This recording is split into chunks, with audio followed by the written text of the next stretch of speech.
Assalamualaikum warahmatullahi wabarakatuh. Berjumpa lagi dengan saya Didik Kurniawan. Pada video pembelajaran kali ini kita akan sama-sama belajar dan membahas satu konsep yang cukup menarik di ilmu ekonomi, di ilmu sosial yang topiknya itu adalah bernama time value of money atau saya singkat sebagai TVM, time value of money. Kalau diterjemahkan ke bahasa Indonesia itu adalah nilai waktu atas mata uang. Kira-kira terjemahannya seperti itu atau translationnya seperti itu kalau di bahasa Indonesia. Jadi apa sih ini tentang pembahasan tentang apa sih yang dimaksud dengan time value of money? Ini nanti akan kita bahas, kita ulas dalam 4 part video. Oke, di part yang pertama kita akan membahas mengenai konsep dasar atas time value of money. Ya, kita mulai ya. Jadi untuk mengawalinya, coba kita perhatikan ya bahwa kalau sebenarnya kita notice dan kita sadari dari waktu ke waktu, dari hari ke hari itu yang namanya harga-harga barang rata-rata secara umum, secara keseluruhan itu akan bergerak lama-kelamaan naik, naik, naik dan naik. Dalam arti harganya itu semakin meningkat, semakin mahal itu harganya. Ambil contoh dalam kehidupan nyata, misalkan waktu dulu saya masih SMA, motor Honda Astrea Grand itu harganya cuma sekitar 45 juta ya, waktu zaman saya kuliah dulu. Motor Supra, Honda Supra itu harganya sekitar 7 juta. Itu waktu tahun sekitar 96, 97, 98, sekitar segitu. Nah, sekarang yang namanya motor Supra itu keluaran katakanlah tahun 2019, 2018 Supra gitu ya. Honda Supra motor itu. Itu udah sekitar 20 jutaan. Jadi barangnya sama, speknya kurang lebih sama lah ya. Teknologi mungkin beda, lebih lebih canggih yang sekarang gitu. Tapi seberapa besar sih kecanggihan teknologinya, perbedaannya kan itu nggak terlalu besar. Nah, yang ingin kita lihat adalah bahwasannya harga motornya tipenya sama itu awalnya itu di tahun sekitar 97, 98 itu katakanlah 8 juta, itu di tahun 2019 itu sudah menjadi 20 juta. Taruhlah kenaikannya dari 8 juta menjadi 18 juta, kenaikannya 10 juta. Bayangkan dari 8 juta menjadi 18 juta, kenaikannya 10 juta. 10 juta alias artinya kurang lebih 100% lebih itu kenaikannya ya, 10 juta kenaikannya dibandingkan dengan harga awalnya yang cuma 8 juta. Tuh, berarti beda dong harganya Pak, beda. Ya, harganya beda, lebih mahal.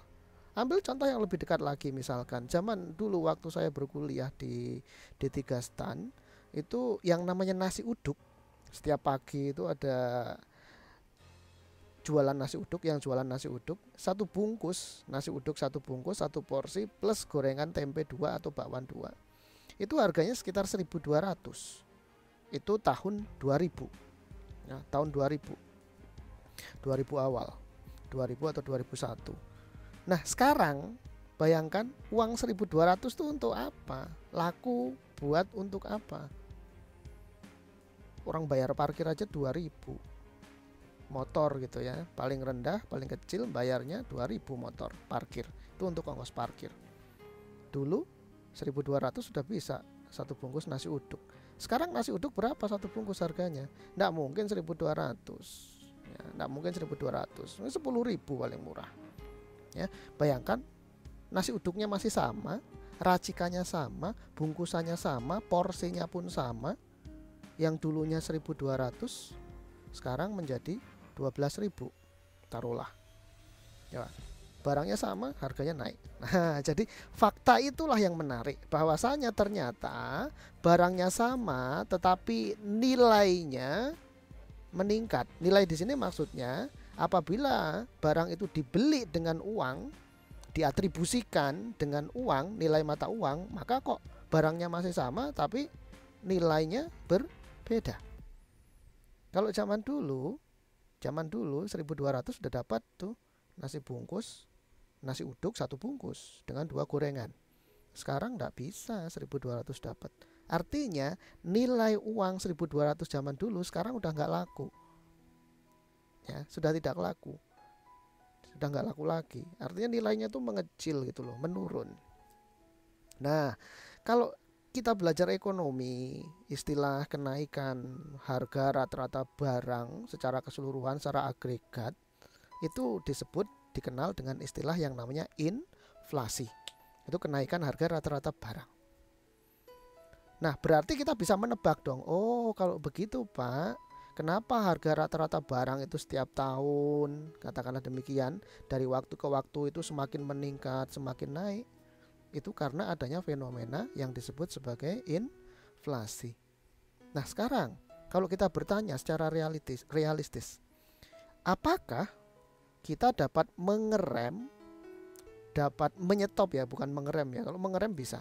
Apakah kita bisa menghentikan laju inflasi? Jawabannya adalah tidak. Gitu ya. Jawabannya adalah tidak. Kita tidak bisa menyetop, menghentikan laju jalannya inflasi. Kalau mengerem atau memperlambat bisa, mungkin bisa. Apalagi seperti sekarang, musim pandemi COVID-19 ini, di mana ekonomi dunia itu, ekonomi global itu mengalami kelesuan. Itu jelas inflasi dengan sendirinya akan melambat.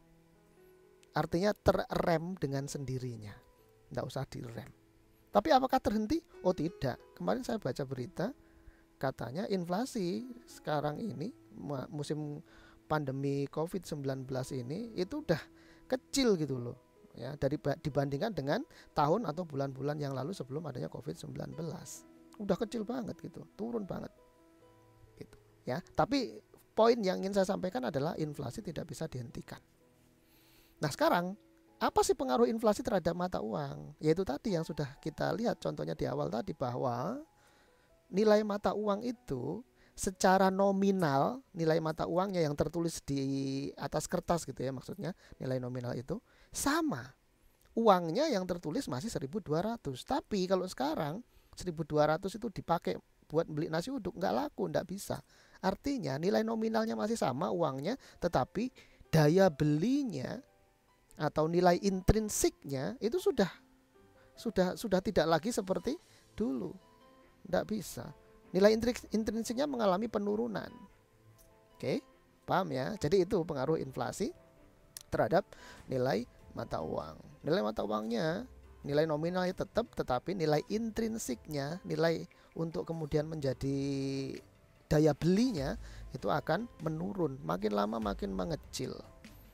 Ya, jadi saya tulis di sini nilai uang atau nilai intrinsik itu karena adanya inflasi ini semakin lama ke depan itu semakin mengecil nilainya, nilai intrinsiknya. Kalau nilai nominalnya tetap, Anda pegang uang 100.000 warna merah tertulis di situ 100.000, ya nilai nominalnya 100.000 dari zaman dulu tahun 2000 sampai sekarang ya 100.000 lah itu nilai nominalnya, tidak berubah. Tapi nilai intrinsiknya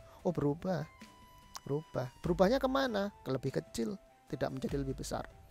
Nah, uang semakin lama itu mengalami diminishing, mengalami kehilangan daya belinya.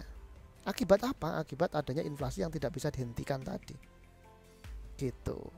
Nah, itu pembukanya seperti itu. Jadi saya tidak akan membahas mengenai inflasi itu secara jauh lebih detail, lebih dalam lagi karena itu ranahnya ekonomi, ya. Ranahnya ilmu ekonomi. Nah, kita akan bawa ke ranahnya di ilmu akuntansi. Kita belajar akuntansi di sini. Nah, kalau begitu, kan titik dasar pemikirannya adalah bahwasanya nilai uang itu makin lama makin mengecil. Daya belinya akan semakin menurun seiring dengan berjalannya waktu. Itu time value of money. Kemudian, bayangkan Anda punya uang, ya. Bayangkan Anda punya uang, nggak usah banyak-banyak, kecil aja, 10.000 rupiah. Nah, uang 10.000 itu kalau sekarang masih bisa mungkin buat beli nasi di warteg 10.000 masih bisa dapat satu bungkus. Coba bayangkan uang 10.000 itu kemudian Anda taruh, diletakkan di bawah bantal di kamar Anda, kemudian nggak Anda ambil 10.000 itu, tunggu sampai 20 tahun lagi. Kemudian setelah 20 tahun lagi ambillah uang 10.000 itu, bawa ke warteg. Maka apa yang terjadi?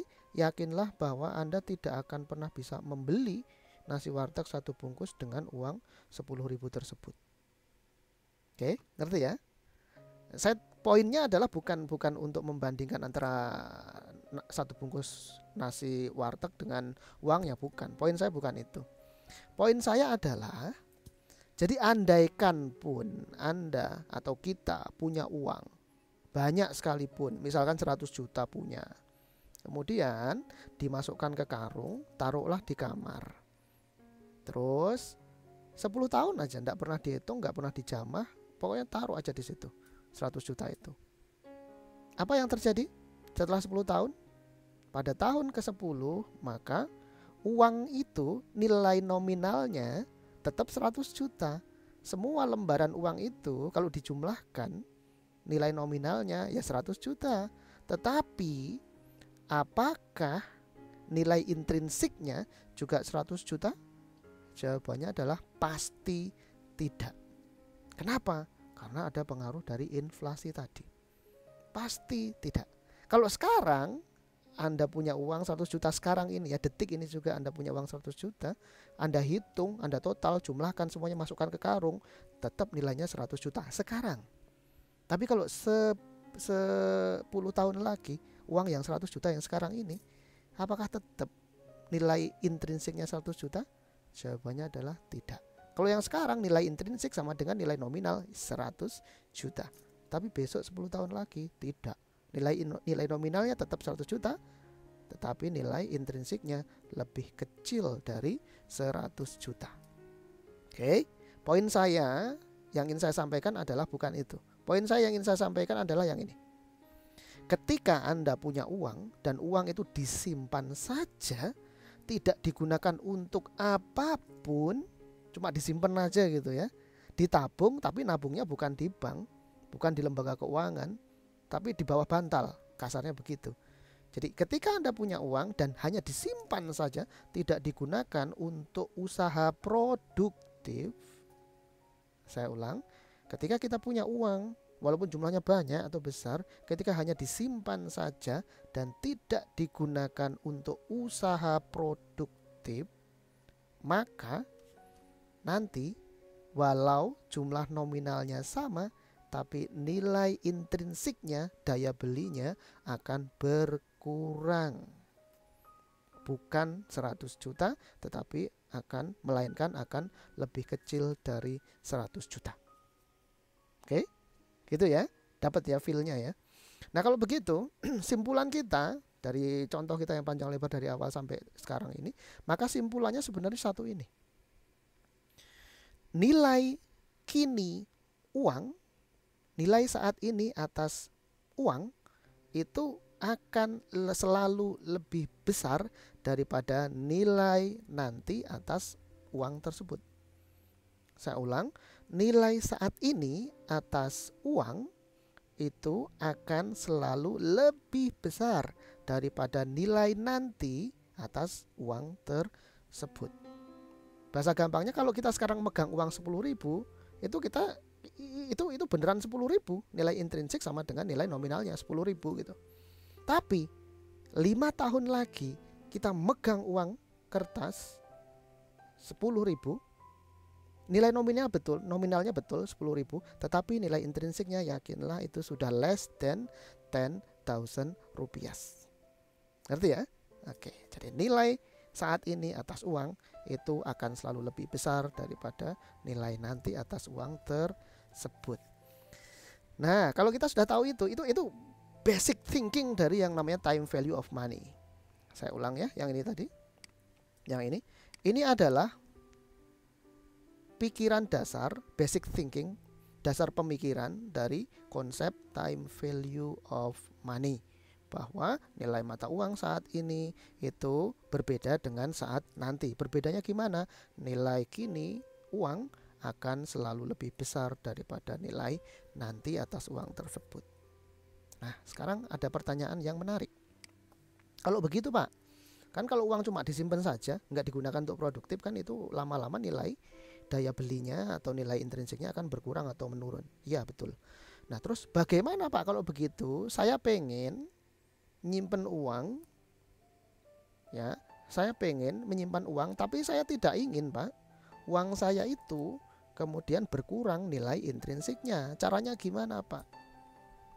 Kalau cuman disimpan saja, ya, just to saving, ya tetap aja nilai intrinsiknya akan menurun itu. Terus gimana dong Pak? Pilihannya cuma dua. Kalau Anda punya uang, kalau kita punya uang, pilihannya cuma dua.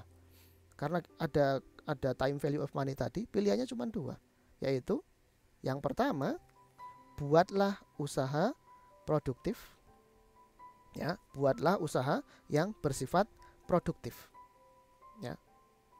Terus gimana Pak caranya Pak supaya uang itu tidak berkurang nilai intrinsiknya? Itu buatlah usaha yang sifatnya produktif. Buatlah uang itu bekerja untuk Anda. Buatlah uang itu bekerja untuk Anda. Buatlah uang itu kemudian nilainya semakin bertambah, bertambah, dan bertambah. Atau bahasa mudahnya untuk dipahami adalah buatlah uang itu menjadi dapat berkembang biak. Supaya uang itu dapat berkembang biak, nilainya itu semakin nambah, nambah, nambah, dan nambah. Caranya gimana? Buatlah usaha yang sifatnya produktif. Nah, pilihan usaha yang sifatnya produktif, ya, pilihan usaha yang sifatnya produktif ini, pilihannya adalah ada dua. Ada dua pilihannya. Anda buat usaha produktif secara mandiri, atau Anda investasikan uang tersebut.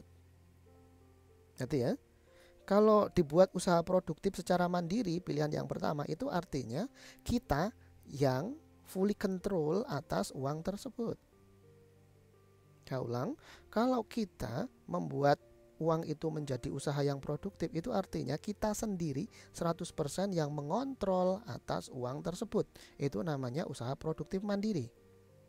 Oke, yang ini usaha produktif mandiri.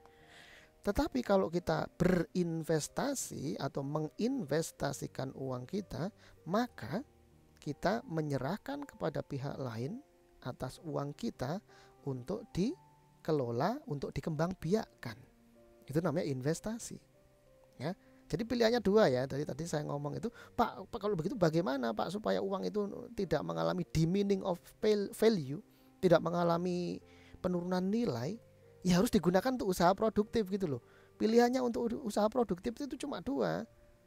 Uangnya digunakan untuk usaha produktif secara mandiri, atau yang kedua, pilihan yang kedua, kalau kamu tidak mau bekerja secara mandiri, membiakkan uang tersebut, pilihannya yang kedua adalah uang tersebut diinvestasikan biar dikelola oleh orang lain. Oke. Nah, kalau uang itu digunakan untuk usaha yang sifatnya produktif, baik dikelola oleh Anda sendiri atau oleh pihak lain, itu nanti yakinlah uangnya akan mengalami kenaikan nilai. Ya, uangnya akan mengalami kenaikan nilai. Kalau uangnya mengalami kenaikan nilai, at least, maka nanti uangnya akan dapat mengcounter atau apa istilahnya itu ya, melawan inflasi. Paham maksud saya ya? Jadi misalkan bahasa gampangnya, Anda punya uang 12.000 sekarang, Anda diemin aja, 10 tahun lagi tetap aja nominalnya 12.000, tapi nilai intrinsiknya less than 12.000. Tapi kalau Anda punya uang 12.000 sekarang, kemudian uang itu Anda investasikan, ya, Anda belikan misalkan ya alat tulis pulpen atau pensil, kertas, kemudian Anda jual, ya, Anda dapat keuntungan. Keuntungannya itu ya pasti lebih besar. Kalau dijumlah keuntungan dengan yang 10.000 tadi pasti lebih besar dari cuma 10.000. Artinya bahasa mudahnya uang 10.000-nya itu beranak. Beranaknya itu adalah profit, keuntungannya itu tadi. Gitu ya, labanya itu tadi, anaknya. Oke. Nah, kalau itu terus diusahakan terus 10 tahun lagi, kan jumlah uangnya bukan 10.000 lagi dong. Pasti lebih besar dari 10.000 karena beranak, dibuat untuk usaha yang sifatnya produktif. Oke? Kita lihat ya, kalau kita punya uang kemudian dibuat untuk usaha produktif secara mandiri, artinya ada aktivitas kerja. Siapa yang melakukan aktivitas kerja? Kita sendiri. Kalau kita melakukan aktivitas kerja, nanti kita akan mendapatkan return. Contohnya apa Pak? Yang tadi seperti saya contohkan. Anda punya uang, kita punya uang 10.000. Oke, modal 10.000. Jualan, beli apa? Beli pensil, beli kertas HPS, kemudian dijual ke teman-teman. Untungnya kecil Pak. Ya modalnya aja kecil kok, untungnya ya pasti kecil. Nggak mungkin Anda jualan barang modalnya 10.000 mengharapkan keuntungan 200.000. Itu namanya pungguk merindukan bulan. Tidak akan pernah bisa. Keuntungan itu biasanya lebih kecil daripada pokok atau prinsipal atau modalnya. Ya, Anda punya uang 10.000 buat beli barang, Anda jual, maka keuntungannya less than 10.000 pasti. Ya, 10.000. Nah, maka Anda dapat yang namanya return. Dapat anakan uang tadi 10.000, dapat untung. Untungnya itu disebut sebagai return. Nah, return kalau Anda melakukan usaha secara mandiri, returnnya itulah yang disebut sebagai profit. Nah, profitnya itu dulu ketika belajar di awal-awal belajar akuntansi, itu kita kenal dengan istilah yang namanya drawing atau withdrawal. Ya, withdrawal. Nah, itu setoran modal yang diambil kembali oleh si pemilik. Itu apa pada hakikatnya? Hakikatnya adalah profit. Kan profit ketika di income statement kan itu namanya net income. Net income sifatnya menambah modal atau menambah capital atau sisi equities. Nah, equities itu kan modal. Ketika modalnya diambil oleh si pemiliknya di perusahaan yang sifatnya perusahaan perorangan ya, maka itu nanti namanya drawing atau withdraw, dan yang diambil sebenarnya adalah profit, keuntungan. Apa itu profit? Bahasa simpelnya adalah return atau anak dari si uang yang modalnya 10.000 tadi. Itu. Nah, nilai misalkan saja di awal tahun Anda punya modal 10.000. Kemudian di akhir tahun jumlah total uang Anda bukan 10.000, melainkan 10.000 plus 2.000. 2.000-nya keuntungannya tadi, profitnya. Sehingga total uang Anda adalah 12.000. Kalau uang Anda cuma Anda simpan saja, ya tetap aja nilainya 10.000 secara nominal. Tapi secara intrinsik katakanlah menjadi setahun lagi kemudian 10.000 itu katakanlah menjadi 9.800 misal. Tapi sekarang coba bayangkan nilai nominal uang Anda adalah 12.000, yaitu 10.000 tambah keuntungan 2.000, 12.000. Nah, 12.000 kan tadi kan berarti berapa tuh? Berkurang dari 10.000 menjadi 9.800, berkurang 200. Taruhlah misalkan supaya make it simple, berkurang 200 juga tuh.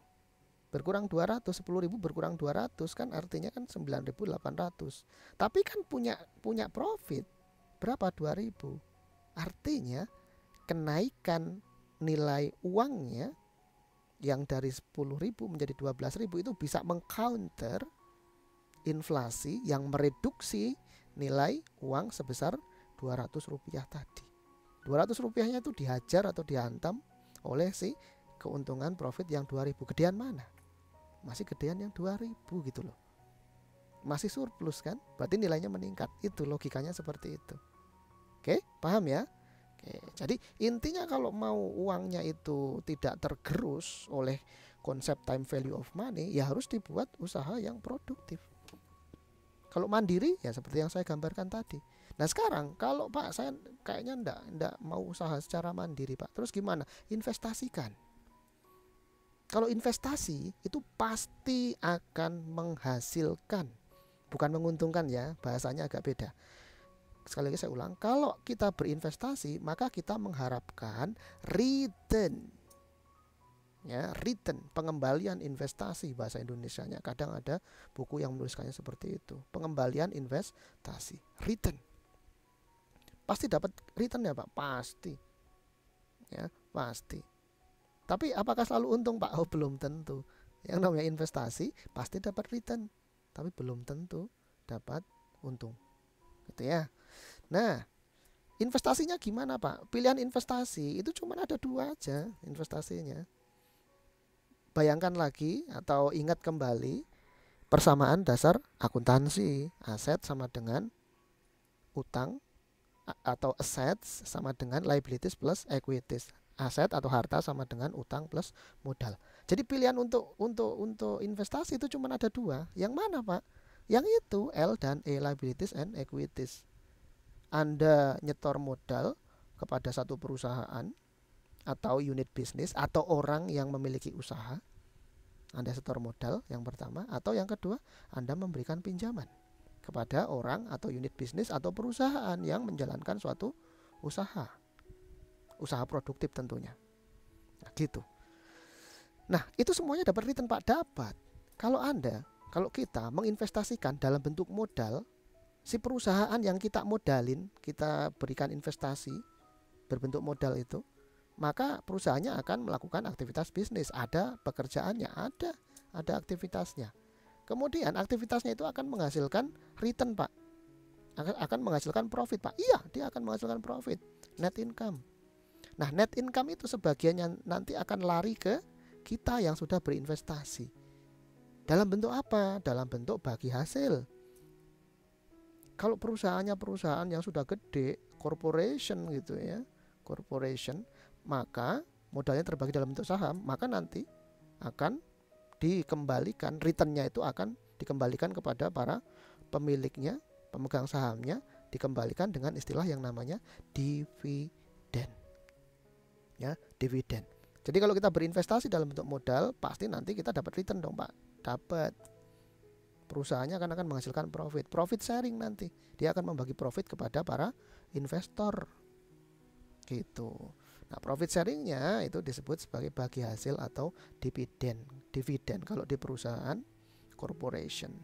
Oke. Nah, terus itu sisi yang pertama dari investasi. Oh, investasi dalam bentuk modal. Oke. Ya, dalam bentuk modal. Sisi equities.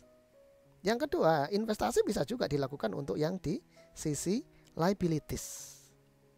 Caranya gimana? Oh ya, investasi memberikan utangan kepada perusahaan. Memberikan utangan kepada perusahaan, memberikan hutang, minjamkan uang kepada perusahaan. Ya, diinvestasikan dalam bentuk utang.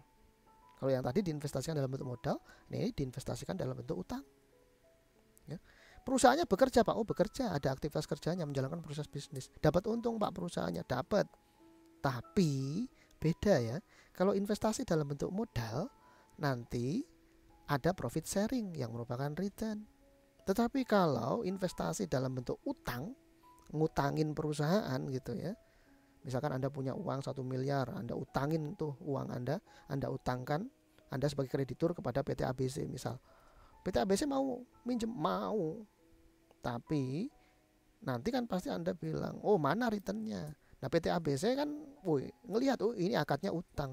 Kalau utang berarti konsep konvensional ya, kalau memberikan pinjaman dalam bentuk utang berarti harus membayar bunga. Nah bunganya itu, interestnya itu merupakan return, hasil ya. Jadi kok gimana Pak, kok bisa melawan laju inflasi Pak ini si returnnya ini? Ya jelas. Tadi kan sudah saya bilang, uang Anda, upaya produktif mandiri tadi dari 10.000 menjadi 12.000. Inflasinya berkurang 200. Udah tercounter itu. 200 dikonter oleh 2.000 selesai. Gitu ya. Nah, kalau ini Anda punya uang diinvestasikan dalam bentuk modal, dalam bentuk saham. Uangnya berapa? 100 juta. Oke, belikan saham, investasikan di PT ABC dalam bentuk saham. 100 juta awalnya. Kemudian Anda dapat dividen. Tahun pertama Anda dapat dividen, misalkan dividennya adalah taruhlah misalkan 500.000 ya, 500.000. Nah, Anda punya uang tadi 100 juta. Ya, 100 juta. Nah, 100 juta kemudian ada inflasi setahun itu katakanlah misalkan dari 100 juta itu berkurang nilainya secara intrinsik, berkurang menjadi katakanlah misalkan 999 juta. Ya, 999 juta misal saja. Berarti kan secara intrinsik nilainya berkurang, bukan 900 ya, 99.900.900.000 gitu ya. Jadi 100 juta dikurangi 99 juta berarti ada berarti tadi saya bilang 100 juta kan, tadi saya bilang 100 juta dikurangi 99.900.900.000 berarti ada 100.000. 100.000 itu pengurangan nilai karena inflasi tadi, konsep time value of money. Tapi tadi saya bilang kan Anda dapat dividen. Dividennya berapa? Dividennya tadi 500.000. Nah, uang Anda yang 100 juta itu terdiminishing, terkurangi karena inflasi 100.000. Tapi kan Anda dapat dividen 100.000. Nah, penurunan 100.000 itu dapat dihantam, diserang balik oleh dividen yang 500.000. Masih untung nggak Anda? Untung gitu loh. Jadi uangnya produktif. Sama juga dengan ini yang diinvestasikan dalam bentuk utang, Anda dapat bunga. Misalkan yang ini kasusnya 100 juta Anda utangkan, terus bunganya misalkan 10 juta, misal 100 juta jadi 110 juta. Nah, pengurangan nilai setahun misalkan 100.000 seperti tadi. Masuk Anda dapat 10 juta, secara intrinsik Anda berkurang cuma 100.000. Untung nggak? Untung. Nilai laju inflasi akan terkoreksi karena adanya return tadi ini. Paham sampai di sini? Itu jadi solusinya supaya uang tidak tergerus oleh konsep time value of money karena adanya inflasi ini, maka uangnya harus ditempatkan di usaha yang sifatnya produktif. Baik oleh Anda sendiri, oleh kita sendiri, atau diinvestasikan dalam bentuk sisi equity atau diinvestasikan dalam bentuk sisi liability. Nah, jadi intinya adalah yang ingin saya tunjukkan di sini bahwa investasi itu selalu mendatangkan return dan harus mendatangkan return. Nggak ada investasi nggak ada returnnya. Nggak bisa, investasi nggak ada returnnya itu nggak bisa. Ya, tidak akan bisa. Jadi return untuk yang aktivitas kerja mandiri tadi itu, ya usaha produktif mandiri itu, maka returnnya berupa profit. Tadi diambil sebagai drawing atau withdraw. Paham ya? Nah, kalau yang tadi dalam bentuk modal, penyertaan modal, beli saham, ada profit sharing dalam bentuk dividen atau bagi hasil. Dividen kalau corporation, partnership bagi hasil. Gitu ya. Jadi kalau yang ini kan mandiri nih. Usaha produktif mandiri. Kalau ini ada temennya, temenan. Dapat profit sharing bagi hasil. Kalau investasi dalam bentuk utang, nanti dapat bunga atau interest, itu returnnya. Nah, sekarang kita lihat perbedaannya, perbandingannya ya. Kita lihat. Ini hanya membandingkan saja. Keputusan ada di kita masing-masing atau ada di Anda masing-masing. Profit yang dihasilkan dari usaha produktif mandiri ini, maka kalau kita lihat, kalau untungnya 100% akan Anda miliki sendiri. Pun begitu juga kalau ruginya 100% akan Anda tanggung sendiri. Nggak apa-apa Pak, nggak apa-apa, ya fair kan? Anda punya sendiri 100%, ya kalau ada apa-apa ya Anda tanggung sendiri 100%. Selesai, fair, nggak ada masalah. Paham? Oke. Sekarang, kalau profit sharing, joinan, barengan, maka kalau nanti ada untung akan ditanggung bareng-bareng, dibagi bareng-bareng. Kalau ada rugi, perusahaannya rugi katakanlah, maka nanti juga akan ditanggung bareng-bareng oleh para pemilik modal atau partner yang dalam bisnis tersebut, ditanggung bareng-bareng. Jadi kalau ada untung dibagi bareng, kalau ada rugi diikut ditanggung bareng-bareng. Masalah Pak? Enggak ada masalah. Santai aja, bagus itu, enggak ada masalah. Namanya kerjasama. Kalau untung ya dinikmati bareng-bareng, kalau rugi atau loss gitu ya, atau loss ya ditanggung bareng-bareng juga. Ya, fair ya, enggak ada masalah ya, enggak ada masalah. Coba sekarang kalau kita lihat investasi dalam bentuk utang yang returnnya berupa bunga atau interest. Yang namanya bunga, yang namanya orang berutang di konsep konvensional, itu dia harus membayar pokok cicilan utang plus bunga. Ada syarat kondisinya nggak Pak? Nggak ada. Mau kamu untung, mau kamu rugi, sampai kamu mau perusahaannya itu bangkrut, dipailitkan, tetap utang plus bunga harus dibayar. Oke? Kok kayaknya aneh ya Pak ya? Nggak fair ya Pak ya? Ya begitulah keadaannya gitu loh. Yang namanya utang tidak ada kaitannya, tidak ada urusannya dengan untung atau rugi. Pokoknya perusahaanmu mau seperti apapun, tetap harus membayar pokok utang plus bunga. Jadi gimana Pak? Kalau untung nggak dibagi, rugi tanggung sendiri. Ya, lagi, kalau untung nggak dibagi, rugi tanggung sendiri. Perhatikan, loh Pak, ini kan ya berarti nggak ada masalah Pak. Kalau untung kan nggak dikasih juga Pak itu Pak si siapa namanya krediturnya. Kalau rugi kan juga ya sudah tanggung sendiri, wong nggak ada ininya, nggak ada kontribusinya gitu loh. Ya, kalau untung aja nggak dikasih, masuk rugi minta minta minta suruh ikut nanggung, kan yo nggak fair Pak. Oke, kita lihat ya, yang namanya bisnis, yang namanya berusaha atau menjalankan usaha produktif itu akan selalu ada risiko. Apa risikonya? Dua, kalau nggak untung ya rugi. Ya, kalau tidak untung ya rugi. Perhatikan kalau yang di usaha mandiri dan menaruh investasi dalam bentuk modal, tadi untung dinikmati bersama, rugi, kalau rugi juga ditanggung bersama. Nah kalau yang ini, yang bunga ini, untung nggak dikasih, padahal kalau kita lihat kreditur itu berjasa nggak memberikan pinjaman dalam bentuk utang? Ya berjasa dong. Kalau nggak ada L, komponen liabilities, mana bisa resourcesnya ada dan mencukupi untuk menjalankan proses bisnis? Nggak bisa, nggak ada. Ya, harus bisa. Harus ada itu liabilitiesnya supaya resourcesnya itu kemudian tercukupi sehingga bisnisnya dapat running, dapat berjalan.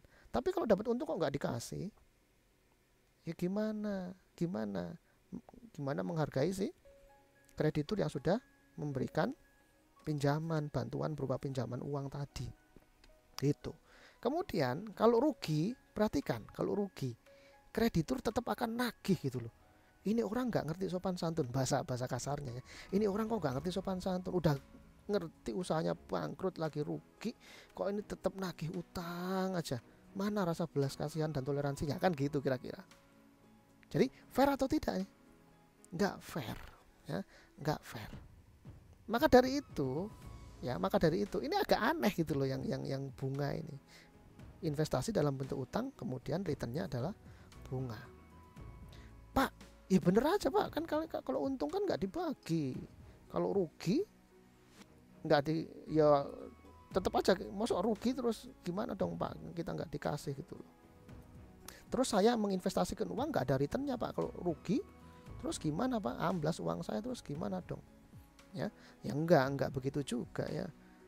Kalau kita menginvestasikan dalam bentuk dalam bentuk utang dan mendapatkan bunga, itu ada ketidakadilan di situ, nggak fair.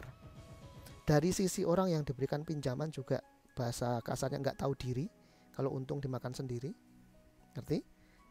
Dari sisi yang kreditur yang memberikan utangan itu juga nggak punya rasa perikemanusiaan. Kenapa? Orang udah rugi masih aja ditagih-tagih gitu loh.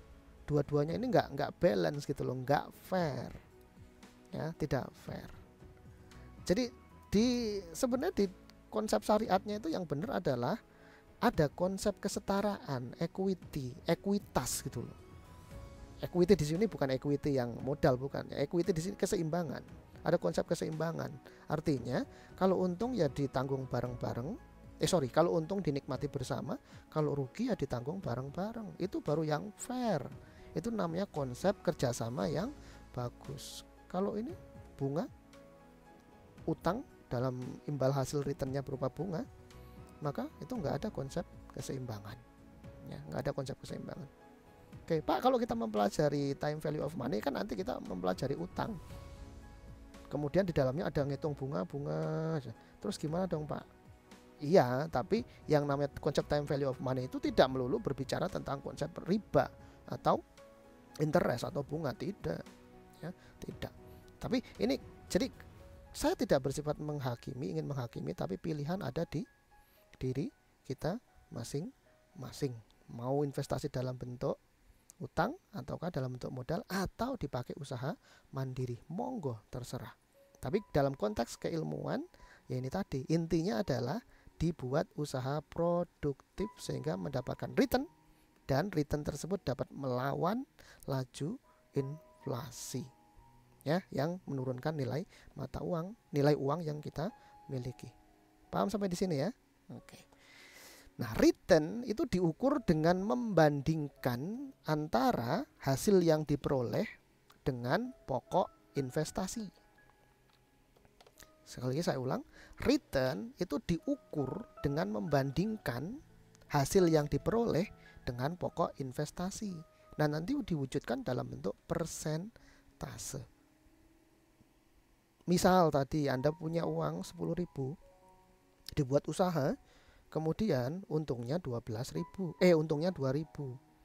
Ya, berarti returnnya berapa? 2.000 per 10.000 sama dengan 20%. Artinya return dari usaha Anda, dari investasi Anda itu adalah 20%. Ya, jadi return diukur dengan membandingkan hasil yang dicapai atau diperoleh dengan pokok investasinya. Paham ya?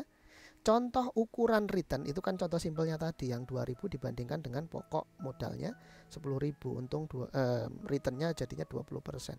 Di konteks perusahaan, maka ketika kita belajar financial management, konteks perusahaan, kita akan mengenal istilahnya ada ROI, ROA gitu ya. ROI itu return on investment. Misalkan kalau kita beli saham PT ABC gitu, 100 juta. Returnnya berapa? Dividennya dapat berapa? Oh, tahun pertama dapat 500.000. Nah, return on investmentnya itu artinya adalah sama dengan 500.000 per 10 juta ya. 100 juta tadi ya, 500.000 per 100 juta ya, 500.000 per 100 juta ya. Keuntungannya adalah 5%. Ya, itu returnnya 5% namanya kalau seperti itu. Paham ya? Returnnya 5%. Itu return on investment. Ada lagi istilahnya namanya adalah return on equity.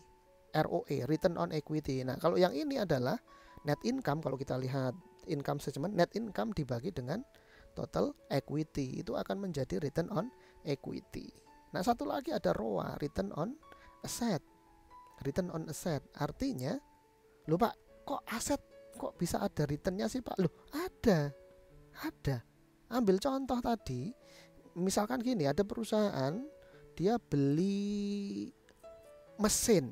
Ya, beli mesin. Contohnya perusahaan mainan anak-anak gitu misalkan. Dia beli mesin untuk produksi dalam rangka mengubah kayu menjadi mainan anak-anak. Nah, kan itu mesinnya beli gitu loh.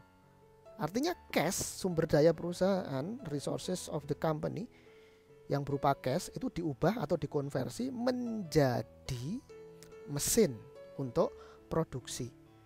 Nah, mesin untuk produksi itu artinya uangnya diinvestasikan untuk mesin produksi. Nah, nanti mesin produksinya itu akan menghasilkan arus kas berapa rupiah. Nah, arus kas berapa rupiah yang dihasilkan dari mesin produksi itu dibandingkan dengan modal total uang yang sudah dibelikan mesin untuk produksi tadi itu nanti akan menjadi return on asset. Lupa kalau begitu beli peralatan, equipment, tanah, bangunan, kemudian beli mesin tadi itu, beli kendaraan, itu merupakan investasi juga dong Pak. Iya, itu investasi yang dilakukan oleh perusahaan, investasi di internal. Ya kalau dia nggak punya bangunan, nggak punya mesin untuk produksi, nggak punya kendaraan, mana bisa dia kemudian untuk menghasilkan profit? Tak bisa, dia nggak bisa menjalankan proses bisnisnya. Oke ya, paham ya? Jadi semua I, E, dan A ini maksudnya adalah investment, equity, dan aset ini tadi itu dibandingkan dengan return berupa profit. Itu di financial management ya, di financial management. Paham sampai di sini ya? Oke. Nah, dari tadi ini saya belum menyinggung-nyinggung secara detail, secara khusus tentang yang namanya interest atau bunga ya. Jadi Pak, kalau ada pertanyaan gini, Pak, apakah return itu sama dengan bunga? Jawabannya adalah, oh tidak ya. return itu tidak sama dengan bunga. Tidak sama itu maksudnya gimana, Pak? Yang namanya return itu sama dengan imbal hasil. Ya, imbal hasil atau pengembalian investasi, itu namanya return.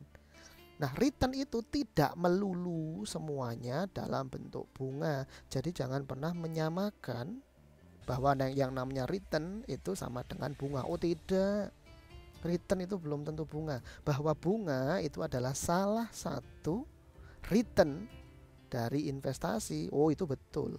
Tapi return tidak sama dengan bunga. Oke, paham ya sampai di sini ya. Nah kemudian berarti simpulan kita, pembahasan kita adalah bahwa agar nilai uang itu tetap sama, maka tingkat returnnya at least harus sama dengan tingkat inflasi. Jadi tadi kan tingkat return kan diwujudkan dalam bentuk persentase. Tadi misalkan tadi yang tadi punya uang 100 juta, kemudian diinvestasikan dalam bentuk saham, kemudian dapat dividen 500.000 itu tadi, itu kan punya return 5%. Ya, punya return 5%. Nah, kalau laju inflasinya dalam 1 tahun itu cuma 0,5%, maka kan sebenarnya untung gitu loh. Untung berapa? 5% minus 0,5%. Berarti untungnya 4,5%. Itu sudah menyerang balik atau mengcounter serangan inflasi. Gitu. Jadi agar menguntungkan maka tingkat returnnya itu harus lebih besar daripada tingkat inflasi. Itu nanti jadi menguntungkan. Artinya alih-alih nilai mata uangnya itu, nilai intrinsiknya berkurang, ini malah naik gitu loh. Ya, nilai mata uangnya tidak berkurang, justru malah naik. Kenapa? Karena diinvestasikan sehingga dapat return, dan tingkat returnnya lebih tinggi daripada tingkat inflasi. Oke. Kalau mau mempertahankan, hanya sekedar mempertahankan nilai intrinsik dari uang, gimana Pak? Yo kamu ini aja, cari usaha atau investasi yang tingkat returnnya itu sama dengan tingkat inflasi. Selesai. Gitu ya, selesai. Oke. Loh Pak, saya kan juga nabung di bank Pak. Itu kan dapat bunga Pak. Oke, sekarang Anda perbandingkan bunga bank itu dibandingkan dengan laju inflasi, masih gedean mana? Ya, gedean mana? Kalau gedean bunga banknya, it's okay. Berarti dengan menabung di bank dan Anda tidak, uangnya ditabung di bank, Anda sudah bisa menghalangi, mengcounter serangan inflasi dengan bunga yang 0,0 berapa persen itu. Oke? Ya, tapi kalau lebih gedean laju inflasinya, ya tetap aja Anda naruh uang di bank dapat bunga, tapi nilainya tetap masih lebih kecil daripada laju inflasi. Rugi dong Pak, rugi. Kalau begitu gimana Pak? Saya depositokan. It's okay, silakan. Depositokan pasti lebih menguntungkan daripada inflasi, jelas. Deposito, taruhlah misalkan deposito itu tingkat returnnya adalah 6% gitu. Nah, laju inflasi kan, laju inflasi itu ya di one digit gitu loh ya, one digit. Misalkan paling banter 1%, misal 1%, lah Anda dapat 6%. Laju inflasi cuma 1%, untung 5%, gitu ya. Itu kemudian jadi kalau kita jangan pernah berpersepsi bahwasanya return itu sama dengan bunga, sehingga belajar time value of money itu sama dengan belajar bunga. Bunga kan haram Pak, gitu loh. Interest itu kan haram Pak, berarti kita belajar TVM haram.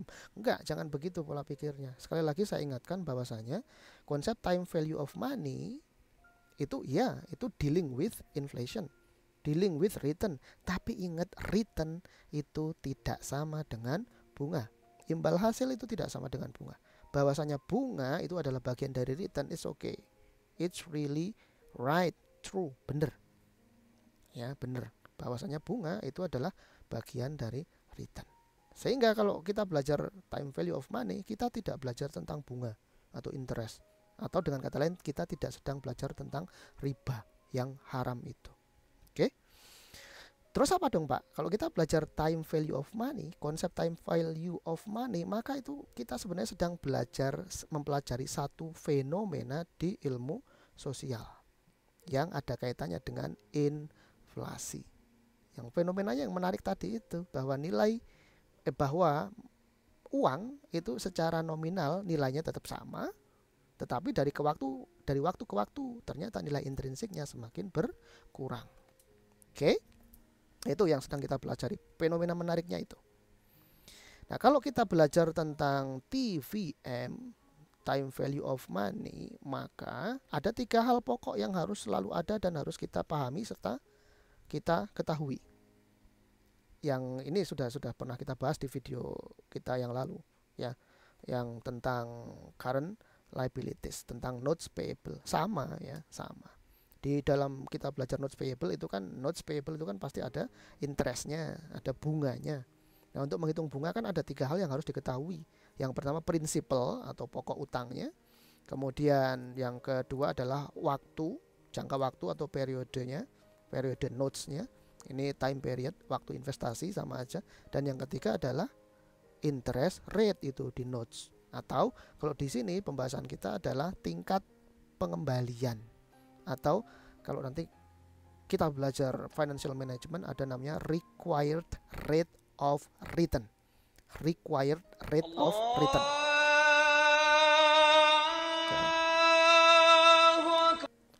Required rate of return. Nah, ini sama dengan returnnya ini tadi. Kalau kita belajar tentang bunga interest, maka disebut sebagai interest rate, ya, disebut sebagai interest rate. Atau secara umum tadi namanya imbal hasil. Misal nilai pokok atau principal value atau face value ini kita lambangkan dengan notasi huruf P. Kemudian return atau interest rate atau imbal hasil ini kita notasikan dengan huruf I. I kecil atau I besar, Pak, whatever terserah. Time period itu kita lambangkan dengan huruf N. Ya, N besar atau N kecil nggak ada masalah. Sehingga ketika kita sudah memiliki atau mengetahui 3 hal ini, pokok, nilai pokok atau principal, jangka waktu, periode, dan rate of return, maka kita bisa menghitung nilai return. Atau kalau kita mau menghitung bunga ya, maka kita bisa menghitung berapakah bunga yang dihasilkan. Jadi nilai returnnya adalah sama dengan P yang ini principal dikalikan dengan I tingkat suku bunga atau tingkat rate, required rate of return, dikalikan dengan N per 360 ya, N per 360 jangka waktu per 360. Lupa, ini kenapa 360? Ya karena 1 tahun. Kenapa 1 tahun? Karena tingkat suku bunga atau required rate of return itu pada umumnya menggunakan satuan PA. PA. Jadi kalau Anda sering lihat di flyer atau selebaran atau baliho itu kan, misalkan belilah kredit mobil, bunganya kecil, misalkan 10 P.A. Nah, titik P.A itu maksudnya adalah tahunan. Bunga tahunnya misalkan tadi ada kata-kata 10 P.A. Nah, 10 P.A. itu maksudnya adalah dalam jangka waktu 360 hari atau 1 tahun itu bunganya adalah 10%. PA itu singkatan dari per annum. Annum ya, annually, tahunan. Oke. Nah, kemudian kalau kita belajar TVM, time value of money, nanti ada 2 pokok bahasan besar di situ. Apa itu? Yaitu mengenai future value of money dan present value of money. Future value of money itu artinya nilai masa depan atas uang yang saat ini dipegang. Kalau present value of money adalah nilai uang saat ini atas penerimaan uang di atau penyetoran uang atau penerimaan uang di waktu yang akan datang. Jadi kalau future value itu kita proyeksikan ke depan, kalau future value uang di depan, masa depan, kita tarik ke saat ini, sekarang ini. Oke. Jadi kalau kita membahas tentang TVM, time value of money, sekali lagi saya ulang, itu nanti pokok bahasannya cuman ada terdiri dari 2 hal saja, yaitu future value of money dan present value of money. Atau dengan bahasa singkatnya adalah future value dan present value. Pak, kenapa kok kita harus belajar TVM? Ya, karena itu tadi ya, karena ada konsep perbedaan nilai mata uang, bukan mata uang, perbedaan nilai uang dari sekarang dan waktu yang akan datang. Nah, terus ngaruhnya di mana, Pak? Ya kita harus melakukan penilaian ulang atas uang atau investasi yang kita akan investasikan atau yang kita miliki. Sehingga kita bisa ngitung returnnya, ini menguntungkan atau tidak nih, gitu loh ya. Menguntungkan atau tidak. Nah, secara spesifik TVM itu bisa berguna untuk dalam hal penghitungan nilai obligasi atau bond. Bond ini nanti akan kita bahas setelah ini ya. Bond akan kita bahas setelah ini. Kemudian ada dalam rangka perhitungan analisis project analysis itu butuh konsep time value of money. Project-project yang panjang yang disebut sebagai capital budgeting, misalkan beli mesin produksi untuk jangka waktu 10 tahun, itu panjang. Kemudian ada proyek, kemudian proyeknya itu dapat dipakai selama 50 tahun gitu misalkan. Itu kan jangka waktunya panjang dan itu butuh investasi yang besar di situ. Nah, bagaimana cara untuk menghitungnya? Tentu melibatkan konsep time value of money. Kenapa? Karena ada inflasi tadi itu. Nilai intrinsik uang makin lama ke depan itu makin berkurang atau menurun. Nah, itu harus dihitung ulang, dikalkulasi lagi, dihitung kembali gitu loh. Sebenarnya nilai project A katakanlah demikian, itu 50 tahun lagi itu kan baru menghasilkan. Itu kalau kita tarik sekarang tuh nilainya berapa gitu loh. Dengan satu tingkat required rate of return tertentu gitu.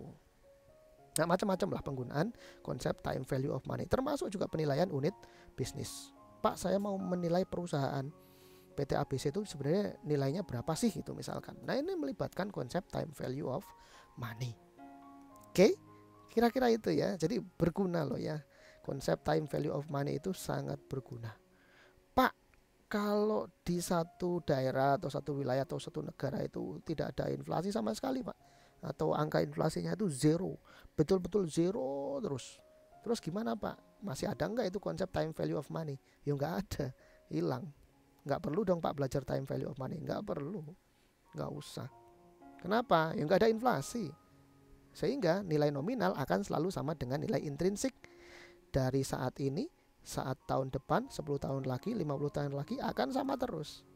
Jadi tidak ada fungsinya belajar time value of money kalau tidak ada inflasi atau penurunan nilai intrinsik atas uang. Oke. Nah, tidak dapat dihindari atau disangkal lagi kalau kita mempelajari konsep time value of money itu kita akan bersinggungan banyak dengan yang namanya bunga atau interest. Itu tidak bisa dipungkiri gitu loh ya, karena memang kebanyakan penggunaan dari konsep time value of money itu dalam hal utang piutang ya, dalam hal utang piutang itu paling banyak digunakan di situ. Oke, sekarang kita lihat secara spesifik, secara khusus tentang yang namanya interest atau imbal hasil atas investasi dalam bentuk utang. Ya, apa sih yang dimaksud dengan bunga? Bunga itu kalau secara definisi gampangnya itu adalah kelebihan pembayaran pengembalian atas investasi yang akadnya itu berupa pinjaman uang atau utang.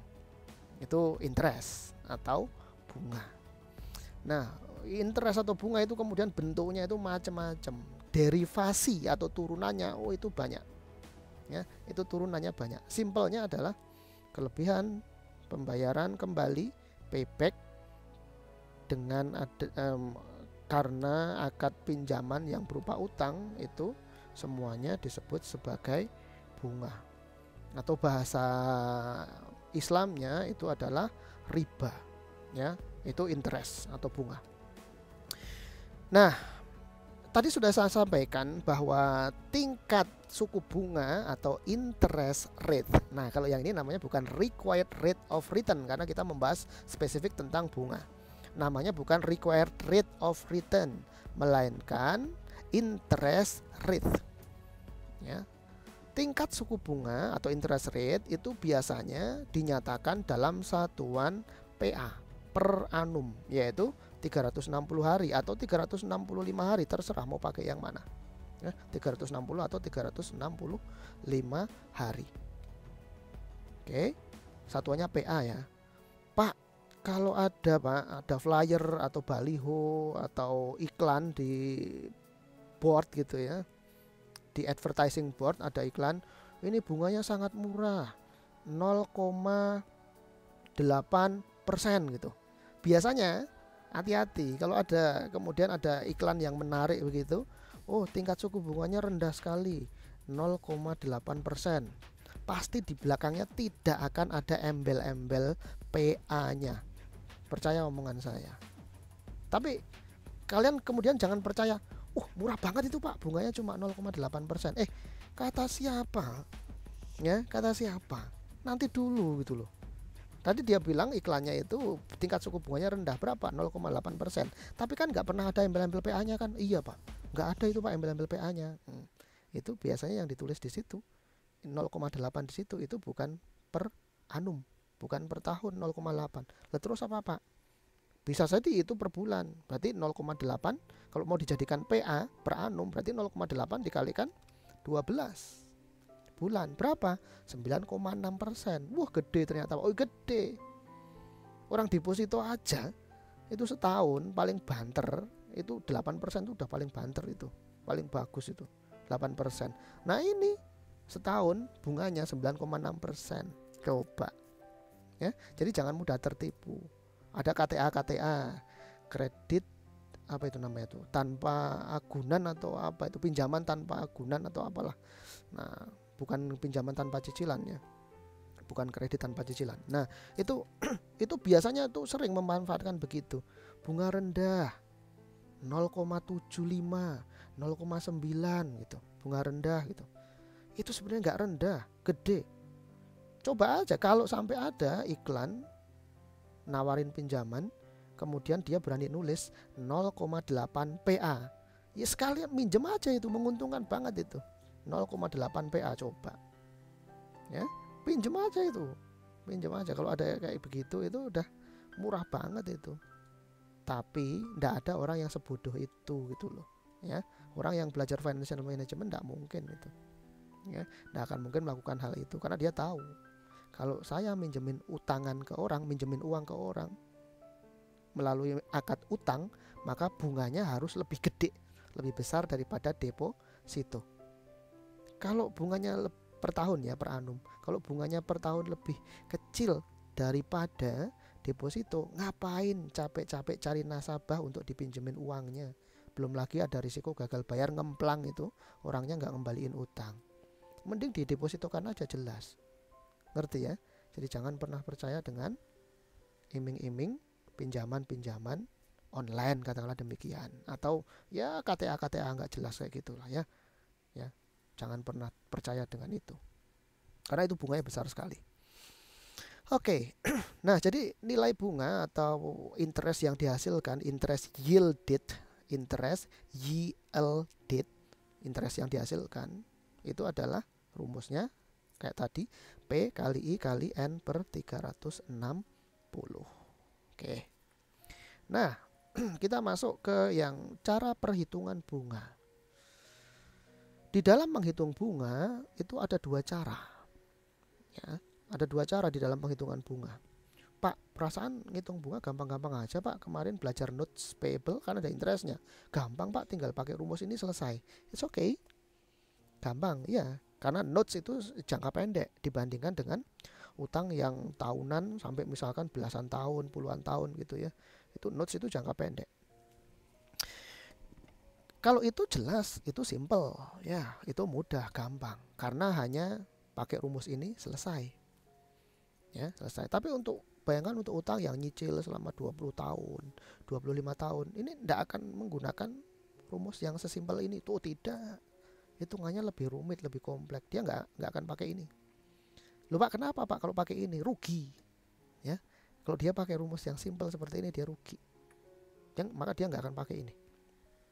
Nah, cara perhitungan bunga pada dasarnya itu ada dua. Yang pertama disebut sebagai simple interest. Simple interest yang kayak gimana Pak? Yang kayak gini. Ini simple interest nih. Rumusnya adalah P kali I kali N per 360. Itu simple interest. Artinya returnnya atau bunganya itu dihitung dengan hanya mengalihkan I dan P. Selesai. Jadi I dikalikan P. Lupa kok nggak dikalikan N per 3? N per 360. Nah kalau dia investasinya atau bunganya itu tahunan, ya berarti udah 360 per 360 kan satu, sama aja. Berarti intinya sebenarnya adalah hanya ini, P kali I, ya, P kali I.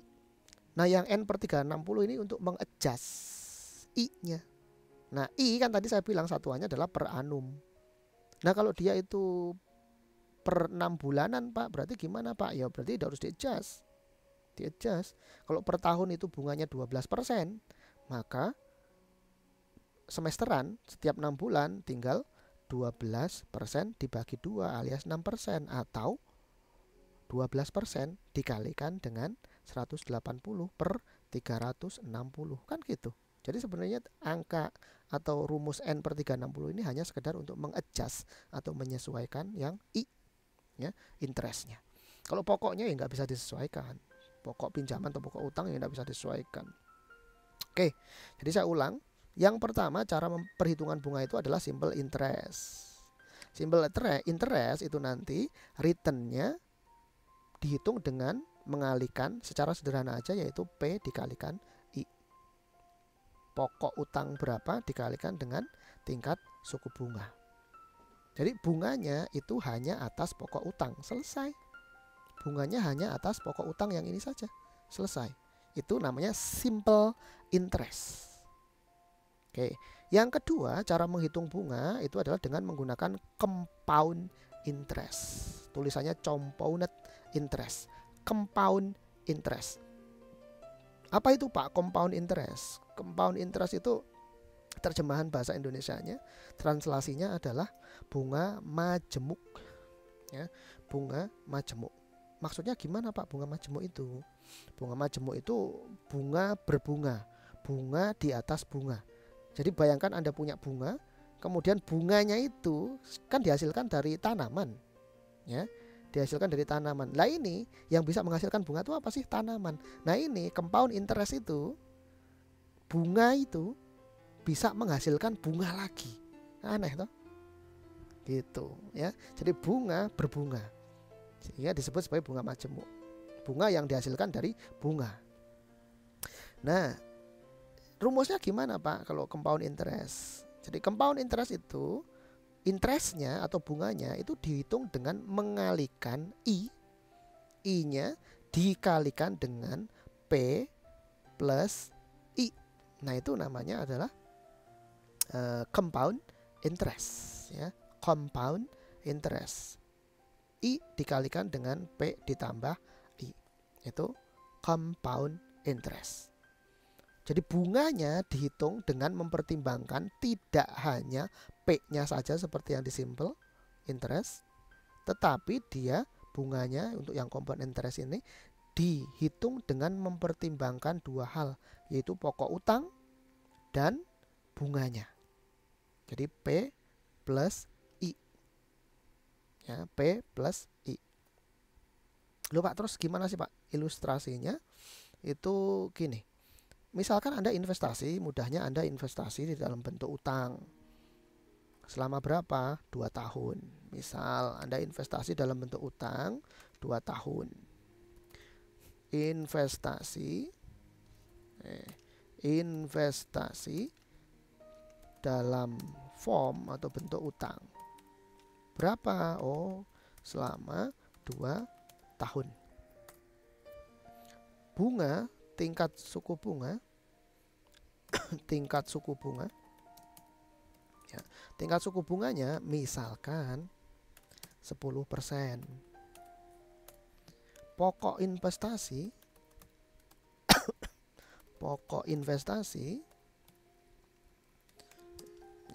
investasinya misalkan 10 juta. Oke. Kalau pakai simple interest, ya, kalau pakai simple interest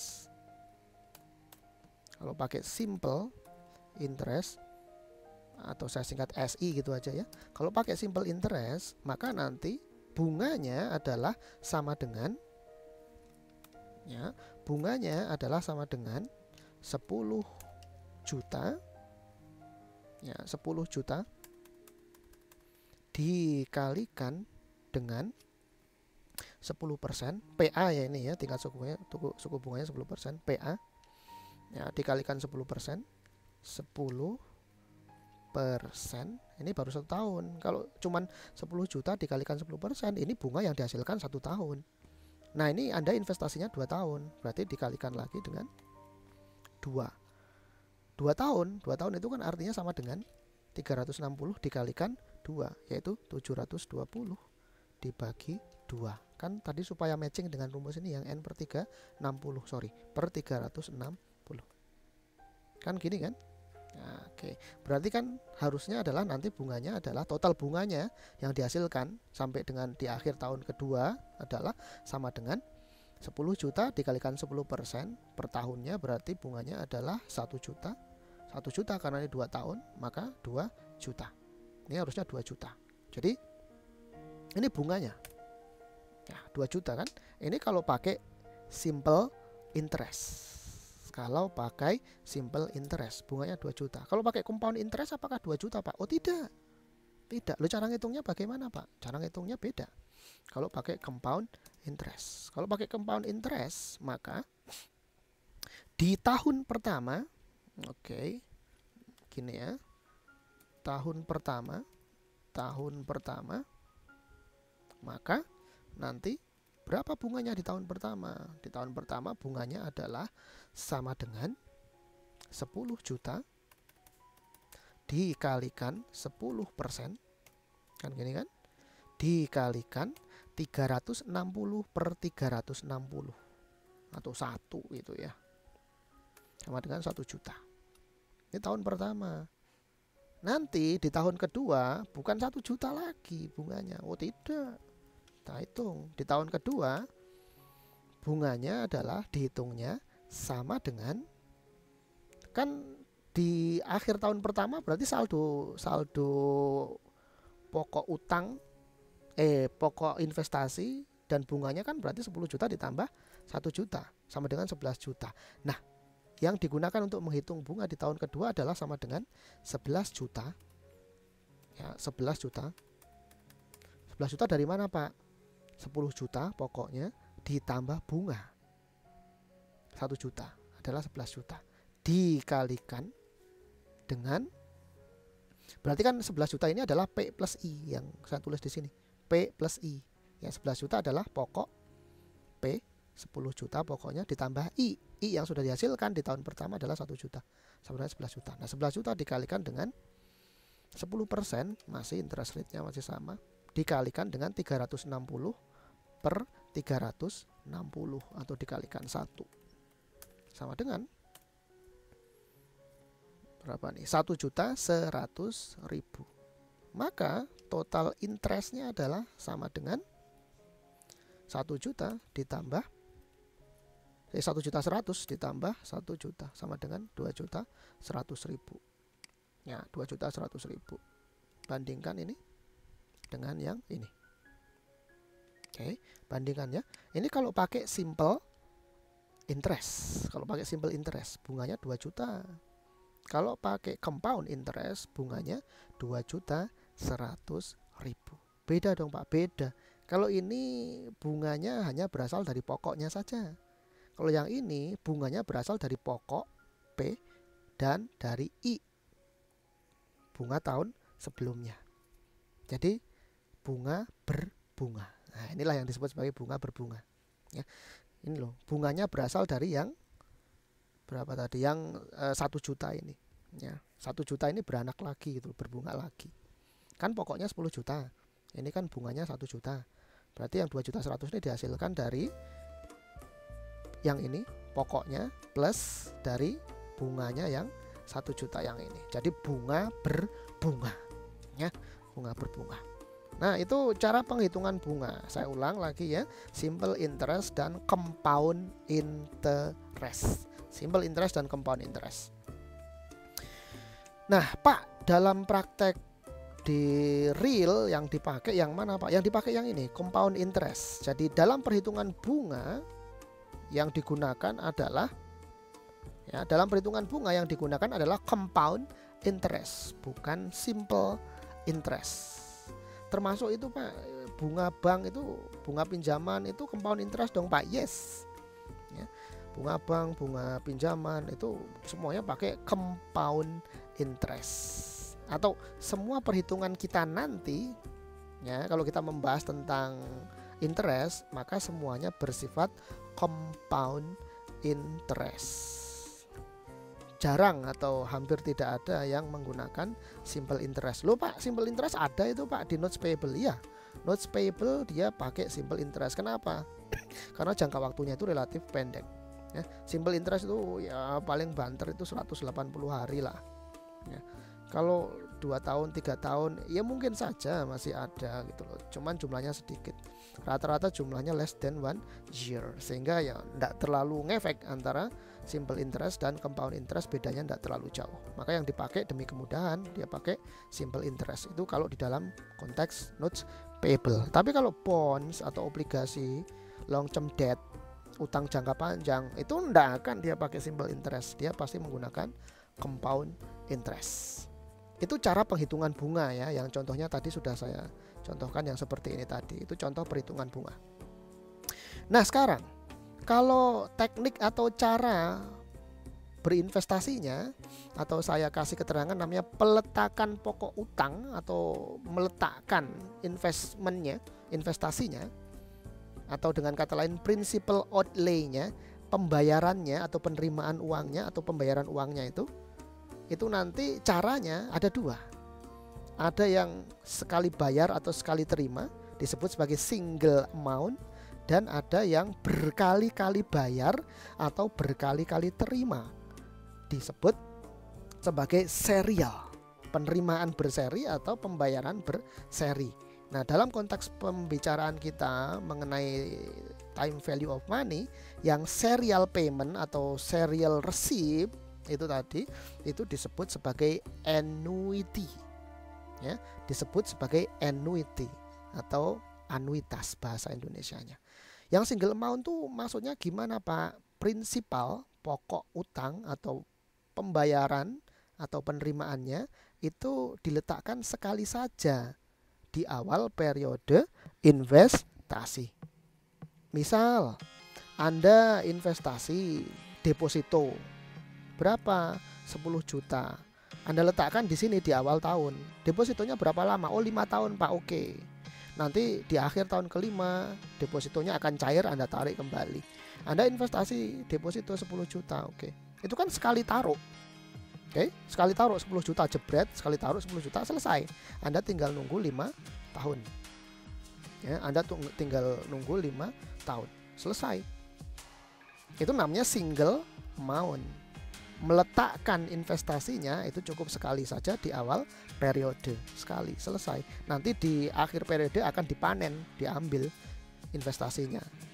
Profitnya akan diambil. Profitnya apa? Ya pokok investasi plus returnnya, ya, plus returnnya. Itu single amount. Kalau yang serial amount atau annuity gimana Pak? Prinsipal atau pokok investasi atau pembayaran atau penerimaan uangnya itu diletakkan secara berulang kali, secara periodik, secara reguler berulang kali di awal periode masing-masing bagian periode. Maksudnya gimana sih Pak? Maksudnya gini, misalkan Anda berniat untuk investasi, oh setiap setahun sekali saya akan menyetorkan uang di awal tahun. Setiap di awal tahun saya akan menyetorkan uang misalkan 1 juta. Nanti 1 juta itu akan saya ambil hasilnya di akhir tahun kelima. Oke. Jadi skenarionya berbeda dengan yang single. Kalau sekarang ini nggak single. Ini Anda punya uang 1 juta, Anda taruh di sini di awal periode. Terus Anda diamkan, selesai. Jadi di awal tahun pertama Anda bayar 1 juta. Selesai. Oke, didiemin aja sampai 5 tahun. Kemudian nanti di awal tahun kedua, ya, di awal tahun kedua Anda setor lagi 1 juta.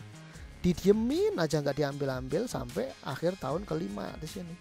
Demikian juga di awal tahun kedua, maka Anda setor lagi 1 juta, didiemin aja sampai akhir tahun kelima. Begitu juga di awal tahun ketiga, ya, awal tahun pertama, awal tahun kedua, awal tahun ketiga Anda store lagi 1 juta, didiemin lagi. Awal tahun keempat Anda store lagi 1 juta, Anda diemin lagi, dan nanti di akhir tahun kelima Anda ambil hasilnya. Nah, beda atau pembayarannya kan? Kalau yang di sini tadi kan pembayarnya sekali aja, itu dalam 5 tahun sekali tok, di awal selesai 10 juta selesai. Tapi kalau yang ini bayarnya 1 juta dalam 5 tahun 5 kali, yaitu awal tahun pertama, awal tahun kedua, awal tahun ketiga, awal tahun keempat, dan awal tahun kelima. 5 kali bayarnya. Jadi bayarnya berseri. Kalau yang ini bayarnya tidak berseri, cuma sekali aja. Nah, nanti di konsep time value of money yang ini namanya single. Ya, single. Kalau yang berulang kali bayarnya secara serial ini disebut sebagai anuitas atau annuity. Gitu ya. Jadi kadang ada orang yang susah untuk membedakan antara yang ini simple interest, compound interest dengan single amount dan serial amount atau annuity. Beda ya, topik pembahasannya berbeda. Kalau kita membicarakan simple interest dan compound interest, itu kita sedang membicarakan bagaimana menghitung interestnya, bagaimana menghitung hasil bunganya. Ya, itu pembicaraannya tentang simple interest dan compound interest. Beda dengan kalau kita membicarakan apakah single ataukah anuitas atau serial, single atau anuitas. Kalau yang berbicara tentang single versus anuitas, ini kita sedang membicarakan bagaimanakah pembayarannya dilakukan atau bagaimanakah penerimaan uangnya diterima. Apakah sekali terima atau sekali bayar, ataukah berkali-kali bayar atau berkali-kali terima. Kalau yang sekali bayar atau sekali terima itu disebut sebagai single. Kalau yang berkali-kali bayar atau berkali-kali terima itu disebut sebagai anuitas. Sekali lagi beda ya. Sekali lagi beda. Saya simpulkan lagi, ini beda. Kalau compound interest versus simple interest ini berbicara cara penghitungan bunga, dan ingat yang dipakai adalah yang compound interest. Kalau single versus annuitas atau annuity ini berbicara tentang cara membayar atau menerima uangnya, sekali saja ataukah berkali-kali. Oke. Part pertama bagian tentang TVM, konsep time value of money selesai. Nanti akan kita lanjutkan ke bagian berikutnya. Oke, terima kasih.